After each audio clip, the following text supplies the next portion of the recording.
कपड़े धोने वाली बहू। शादी के पहले से ही विभा को कपड़े धोने का बड़ा शौक था। कभी नल के नीचे तो कभी तालाब के पास। अरे मेरी नीली वाली लुंगी नहीं दिख रही है। विभा की अम्मा, कहाँ रखी है लुंगी? अरे वो तो विभा ने परसों ही धोकर रखी थी आपकी अलमारी में, देखो वहीं होगी। वो ना मैंने आज धो दी, मुझे लगा कि गंदी हो गई होगी।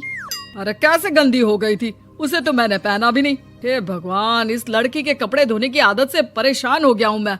जितना तो घर में राशन नहीं आता, उससे कहीं ज्यादा डिटर्जेंट पाउडर का खर्चा है। इसकी शादी करवा दो, शादी जाए अपने घर में ही करे काम, फिर चाहे घर के कपड़े धोने हो या पूरे गांव के।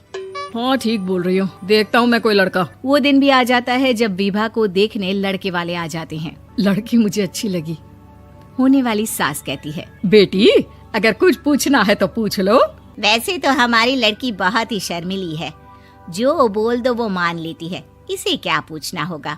अरे कैसी बात कर रही हो माँ, मुझे इन लोगों के घर रहना है, सवाल तो कई है। हाँ हाँ बेटा, पूछ लो ना, क्या पूछना है।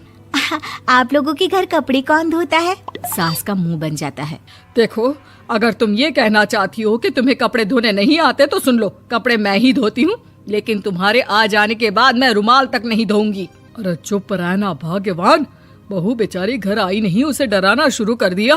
वो क्या है ना बिटिया, अभी तक तो ये कल्लू की माँ ही धोती थी, लेकिन अब तुम्हारे पापा तो दहेज में वॉशिंग मशीन देंगे ही।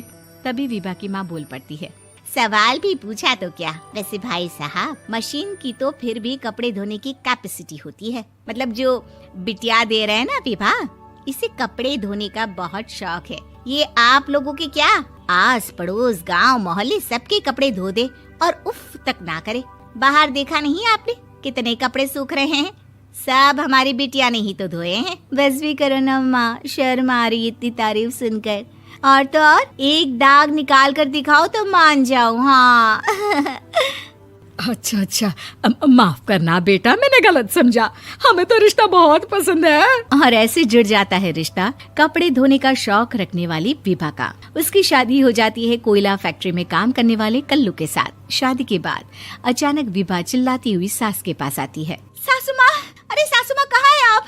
ये तो धोखा है, धोखा दिया आप लोगों ने मुझे। इसे ससुर के चक्कर के बारे में पता चल गया। अरे तो उसमें तुझे क्यों धोखा मिला है? अरे नल में पानी नहीं आता, कपड़े कैसे कब धुलेंगे? अच्छा अच्छा, तू पानी नहीं आ रहा उसकी बात कर रही है? तो आपने क्या सोचा? कुछ नहीं। अच्छा हाँ, तेरी माँ ने कहा था कि कपड़े धोने का शौक है तुझे, याद आया मुझे। शौक शौक बोलकर कपड़े धोने वाले मेरे जुनून को कम ना आके सासू माँ, कपड़ा धोना मेरा गुरूर है। तभी पति भी वहाँ आ जाता है। अभी अभी मैंने इसे सनी देओल की फिल्म दिखाई है, उसी के डायलॉग मार रही है माँ। अच्छा सुन, साफ साफ बता रही हूँ, पानी सुबह 4 से 6 और शाम को 10 से 12 आता है, समझी? विभा टाइमिंग सुनकर हैरान हो जाती है। ये क्या भूतों का मोहल्ला है? सुबह 4 बजे उठकर कौन कपड़े धोता है? 4 बजे टंकी में पानी जाता है, फिर सारा दिन धोना ना, किसने मना किया? अरे कैसी बात कर रही हैं? 200 लीटर की टंकी में कितने कपड़े धो लूंगी मैं, सुबह ही उठ जाऊंगी मैं। अब क्या था, विभा सुबह 4 से लेकर रात के 12 बजे तक कपड़े ही धोती रहती। एक रोज सास पड़ोस से निकलकर कहीं जा रही होती है कि साथ वाली कहती है, हाँ कल्लू की माँ, जरा ये बताओ कि 2 साड़ी है, 2 ब्लाउज और एक पेटीकोट और एक नाड़े वाला लंबा कच्छा। हाँ तो? अरे तो क्या, कितना लोगी धुलाई ये बताओ। धोबन दिख रहे हैं हम क्या? हमारे पति सरकारी नौकरी से अभी अभी रिटायर हुए हैं और बेटा सुपरवाइजर है कोयला फैक्ट्री में। धोबन समझ रखा है हमें? हाय रे कल्लू की अम्मा, माफ कर दो, वो तो मोहल्ले में यही सब बता रहे थे कि तुमने बहू को कपड़ा धुलवाने के काम में लगा दिया है। सास को पड़ोसन की बात सुनकर गुस्सा आ जाता है। वो घर पहुंचती है जहां घर के बाहर ही इतने सारे कपड़े सूख रहे होते हैं जितने कि किसी धोबन के घर पर। अरे ओ कल्लू की दुल्हन, बाहर निकल। माँ जी यहीं आ जाओ, बाथरूम में चादर धो रहे हैं हम। अरे अभी हम धोते हैं, तुमको बाहर निकलो। ये आस पड़ोस वाले बोल रहे हैं कि हम बहू से कपड़े धुलवा कर उसे कपड़ा धोने वाली बना दिए हैं। अरे छोड़ो ना माँ जी, किन लोगों की बातों में आती हो? आस पास के लोगों का तो काम ही होता है कि वो किसी तरह सास बहू को लड़ा दे। बहू सारे घर के कपड़े धोती है, ये क्या कम है? बोलिए। सास को भी लग जाता है कि वो बहू का ये सनकीपन नहीं छुड़वा सकती, इससे अच्छा है कि खुद ही चुप हो जाए।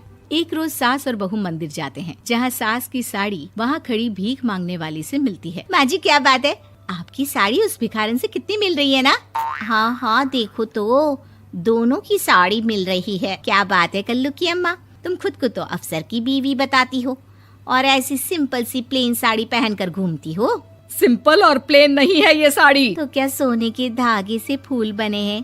कुछ भी सासू माँ, कुछ भी। हाँ बने थे इस साड़ी में सोने के धागे से फूल। मेरे पति लेकर आए थे मद्रास से स्पेशली मेरे लिए 10,000 की। ताहे भाई साहब इस भिखारन के लिए भी सेम टू सेम साड़ी लेकर आए होंगे 10,000 की। सास उस वक्त तो कुछ नहीं कहती, लेकिन बहू के साथ घर आती है और अलमारी से एल्बम निकाल कर लाती है। ये साड़ी देख रही है, ये वही साड़ी है जिसे मैंने अभी पहना था। इस साड़ी में ये जो चमकदार फूल दिख रहे हैं ना, ये सोने के धागों से काढ़े गए हैं। लेकिन तू लोकल वॉशिंग मशीन ब्रश से घिस घिस कर सारे फूलों को निकाल कर साड़ी प्लेन कर दी। मुझे माफ कर दीजिए सासू माँ। और तो और, जब मैंने तुझे तेरी गलती के लिए कुछ नहीं कहा, लेकिन तूने तो सबके सामने मेरा मजाक ही बना दिया। क्यों? बहू को समझ में आ जाता है कि अब से उसका कपड़े धोना बंद।